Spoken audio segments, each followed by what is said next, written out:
Telma Jara de Cabezas, sobreviviente de la última dictadura cívico-militar, madre de Plaza de Mayo y miembro de familiares de desaparecidos y detenidos por razones políticas, falleció este jueves a los 94 años. Informó la Secretaría de Derechos Humanos de la Nación este triste episodio. Jara de Cabezas era madre de un adolescente de 17 años, Gustavo, militante de la Unión de Estudiantes Secundarios, que está desaparecido desde 1976, cuando fue detenido por fuerzas de la represión ilegal. Fue secuestrada en la ESMA por buscar a su hijo desaparecido y entre sus torturas padeció el calvario de que la llevaran maquillada a una confitería y le sacaran una foto para una nota periodística titulada «Habla la madre de un subversivo muerto». La Secretaría de Derechos Humanos de la Nación dijo en su cuenta de Twitter que lamenta el fallecimiento de Telma Jara de Cabezas. La Secretaría despide con mucho dolor y acompaña a sus seres queridos en este triste momento.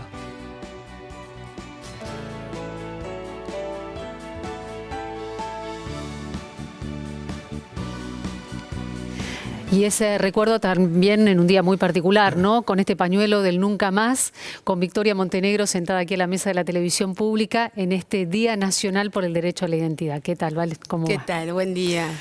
Bueno, recordábamos a Telma Jara de Cabezas a propósito, y recién estábamos conversando, antes de que comenzara la nota, porque fue la revista Para Ti, la que durante la dictadura cívico-militar utilizó ese reportaje también como para leccionar, ¿no?, a los demás, para dar cuenta de algo que en realidad no estaba sucediendo. Bueno, eso es lo que reafirma además cuando a veces se dice como un versito, dictadura cívico-militar, no quedarse solamente con las autoridades de facto que salieron de los cuarteles para hacer el desastre que hicieron, ¿no? No, claramente, digamos, hubo también un rol muy importante por parte de quienes comunicaban, ¿no?, instalando la idea en la Argentina de que se hacía lo que había que hacer, que era desaparecer, digamos, a terroristas, subversivos, digamos, la idea de los dos demonios.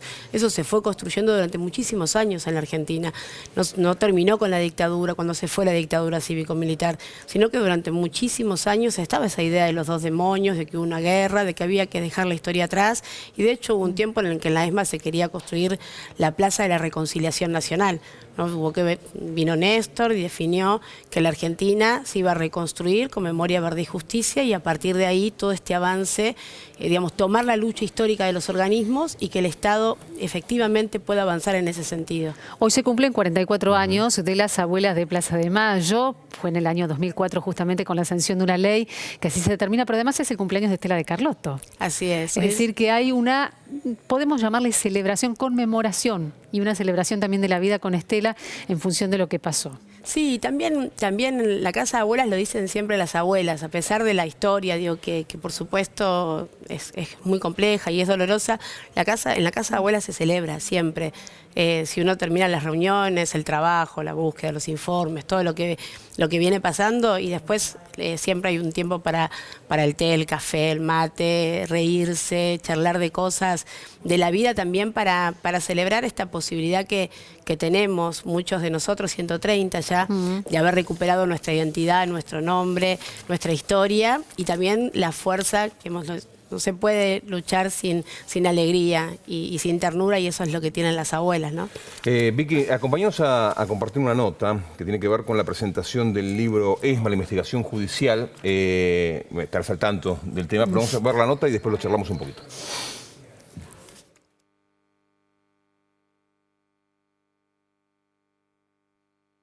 A cargo mío desde el año 2003 hasta el año 2019, y es una investigación que cuenta todo el trabajo que hizo el juzgado, los desafíos, las problemáticas que fueron surgiendo.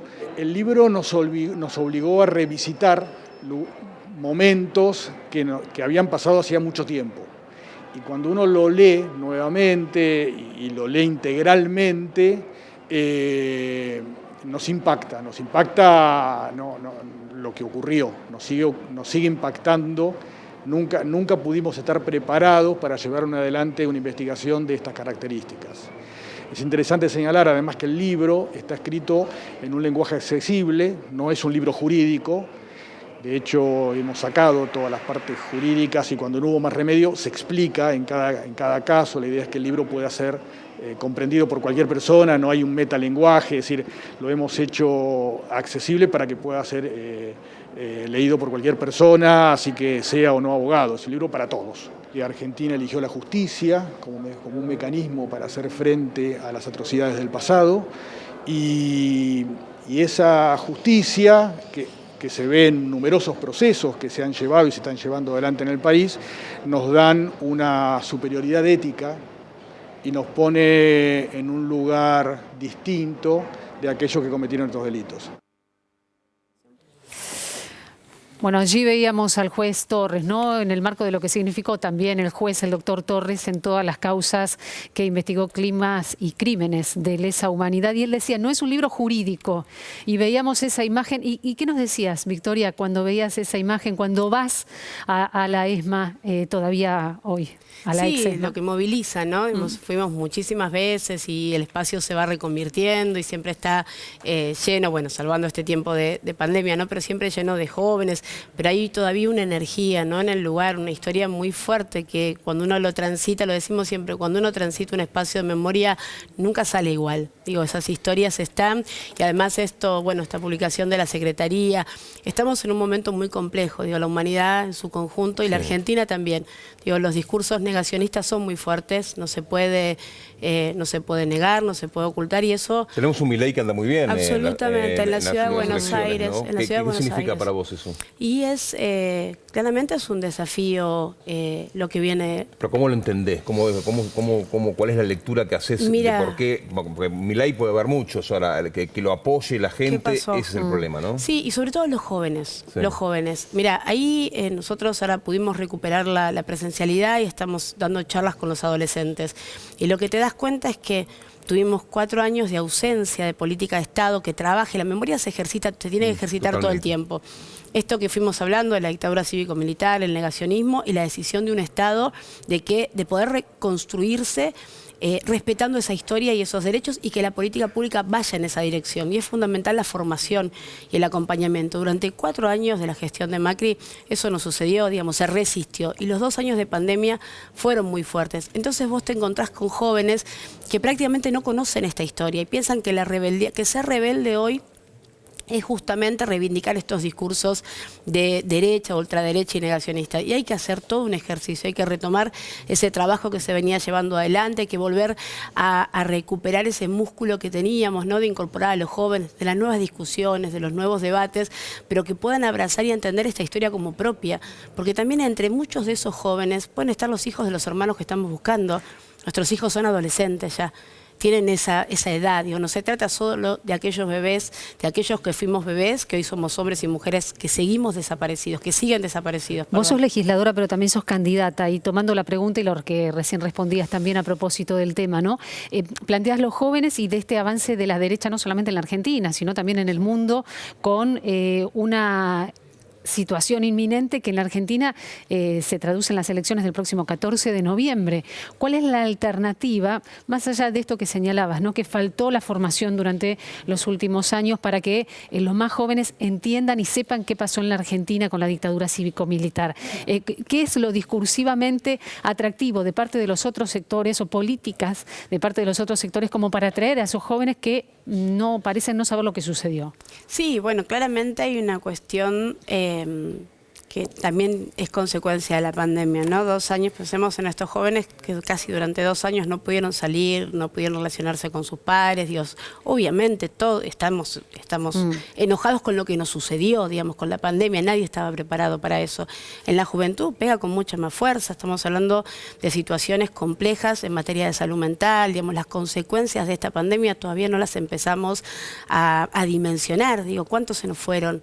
Cuando nos pasa esto, justamente, cuando volvamos a sentarnos en la mesa, te pongo este ejemplo quizás en abuela, cuando volvamos a sentarnos en la mesa... Una tragedia como fue la pandemia es muy difícil hablar de otra tragedia, ¿no? O sea, no la podemos dimensionar. Claro. Entonces, eso impacta también en los jóvenes con muchísima fuerza. Y las redes sociales y estas nuevas formas de comunicarse y esos discursos de bronca, hacia dónde va esa bronca. Claro. Y poder entender que no todo es inmediato, ¿no? Ese puente a construir con la juventud. Entender que hay historias que son complejas, que hay procesos en nuestra propia democracia que son complejos. Y eso es con un estado presente, con un ejercicio permanente de memoria y no cayendo en estas discusiones violentas. Es estar bien lejos de la violencia y es volver a esto. Hoy es un día muy especial para nosotros porque es el día en que ponemos en valor que si estas mujeres pudieron enfrentarse a la peor expresión de violencia y abrir caminos y devolvernos la vida. Y lo siguen haciendo, además. Por supuesto, ¿cómo nosotros no vamos a poder enfrentar esta derecha? Es interesante lo que planteas, ¿no? Porque a veces uno se queda con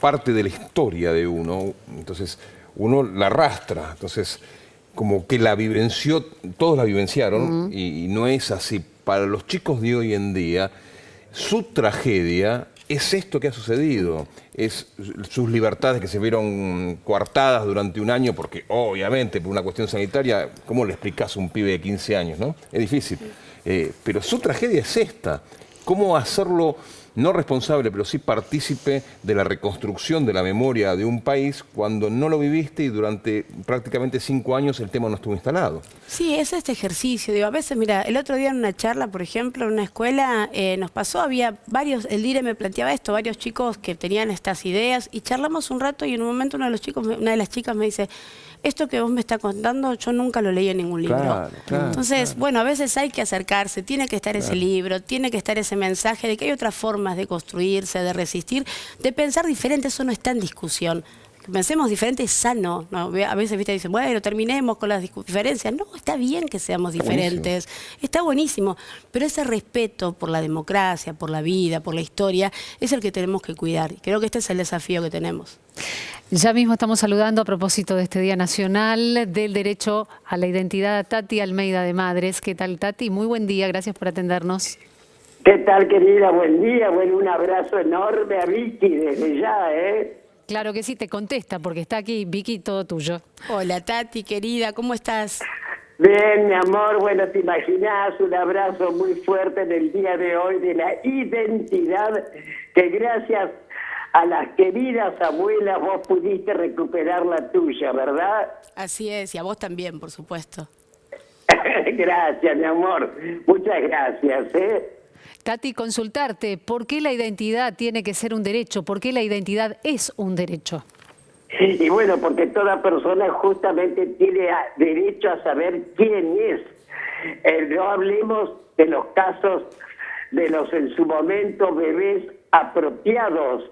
Lamentablemente, Dios mío, ya se sabe lo que hicieron los genocidas y sus cómplices, ¿no? Desaparecían a las madres embarazadas, tenían familia, a esas criaturas las daban, las apropiaban a las mujeres de aquellos que no podían tener familia y a las mamás desgraciadamente las mataban. Porque fíjate que una cosa es adoptar, se adopta por amor, pero apropiar lo que hicieron los genocidas y sus cómplices no tienen perdón de Dios. Pero justamente hoy le deseamos a nuestras queridas compañeras de lucha, las abuelas de Plaza de Mayo, felicitaciones, porque es el aniversario de ellas y además el cumpleaños de Estela. Pero es esa lucha maravillosa, esperanzadora que hacen las abuelas, porque buscan desaparecidos con vida. En su momento eran bebés, ahora ya son 45, 46 años que tienen, ¿no? Así que por eso te digo, es muy importante. No puede ser, Tati, que les arrebaten a una persona su identidad, ¿viste? Absolutamente. A ver si nos ayudás a entender y a pensar, porque ya pasaron muchos años desde el fin de la dictadura y por aquellos días muchos se hicieron los distraídos, como diciendo, yo no sabía qué es lo que pasaba, yo iba al laburo, yo volvía a mi casa, yo no me enteraba de lo que pasaba durante las noches o en los operativos. Ahora ya nadie se puede hacer el distraído, ¿no? Con el paso del tiempo hemos sabido casi todo o mucho. Sin embargo, hay gente que sigue reivindicando o negando, negacionistas. ¿Por qué? ¿Qué hicimos mal en todo este tiempo para que todavía suceda esto? Perdón, ¿cuál es la pregunta? ¿Qué hicimos mal durante todo este tiempo para que todavía haya sectores que reivindiquen la dictadura o sean negacionistas de lo que sucedió en este país durante aquellos días? Querido, el famoso por algo será. Exactamente. ¿Viste? El que realmente sí, todas nosotras, las madres, las abuelas, con mucho orgullo, decimos, claro que fue por algo que nos desaparecieron, ni por estúpidos ni por perejiles, eran militantes políticos, ¿viste? Así que, desgraciadamente, como vos decís, también hay que ver que el miedo, el terror paralizó, ¿no? Pero no lograron paralizar la lucha de madres y de abuelas, de familiares, en fin. Y así fue que logramos, por fin, Dios mío, y gracias, eso hay que tener memoria, a nuestro querido presidente Néstor Kirchner, que fue el primer presidente que tomó a los derechos humanos como política de Estado, no de un gobierno. Y así fue que se pudo seguir indagando y juzgando, ¿verdad? Tati, te agradecemos muchísimo esta comunicación con la televisión pública. Vamos a estar reencontrándonos seguramente durante el día de hoy. Y como siempre, gracias por estar. Al contrario, chicos, gracias a ustedes y felicidades por los 70 años de nuestra querida televisión pública. Muchísimas gracias, muchas gracias. Gracias, Tati. Para vos también, porque es de todos la televisión pública. Gracias. Tati Almeida y Vicky Montenegro, solamente para el cierre, ¿hoy hay alguna reunión en particular a propósito de estos 44 años de las abuelas de este Día Nacional de Derecho a la Identidad? Sí, hoy no podemos festejar como hacíamos siempre con todos y todas, porque tenemos que seguir cuidándonos y obviamente las abuelas están grandes, hay que cuidarlas más, pero tenemos un pequeño encuentro que vamos a hacer en la ESMA entre hermanos, nietos, nietas y las abuelas y quienes forman parte de nuestra casa, de la Casa de las Abuelas de Plaza de Mayo. Muchas gracias. Muchas gracias. Gracias a ustedes. Bien. Gracias por habernos acompañado. Bien, continuamos. Vale.